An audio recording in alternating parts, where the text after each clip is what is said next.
hello everyone welcome back to my mini blog तो मु आसी आम गाँ को काली संध्यारे आसिक पहुँची जाइए आ सका पाखर एत जोर वर्षा हो कि आम बाहर को ही बाहरी पार नुँ तो दीदी रिटर्न कलापर आम बाहरी पड़ल बुलायापी रेडी सेडी होकर बाहर को आसिक देखला बेलू एत जोर वर्षा होता किंतु आम वर्षा को खातर न कर रेनिकोट पिंधि बाहरी पड़लु आ वर्षार भिजी भिजी जीवार कारण थिला आम जड़े स्पेशल पर्सन को देखा करने जाऊँ मु जानी वर्षा दिन तो क्या भी पसंद न हेले वर्षा दिन मत बहुत कहीं वर्षा दिन जो भ्यू देखा मिले से कौ सीजन रे भी मिल न था सबुआडे सबुज सुंदर शस्य श्यामल परिपूर्ण होता है तो आम आसिक फाइनाली पहुँची जाइलु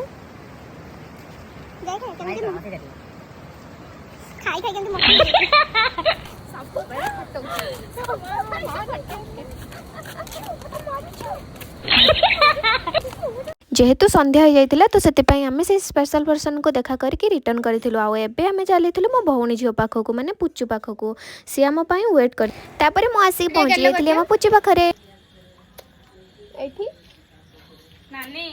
हेलो ये मो मौसी एमती कर मो आड़ को देखी को ये मो मौसी ये मो क्यूटी मौसी मो मौसी चैनल को सब्सक्राइब करो केमिति हाथ देखिया को कहितली ये हम पुचु को सब जना अछि अडी गेलो कर दे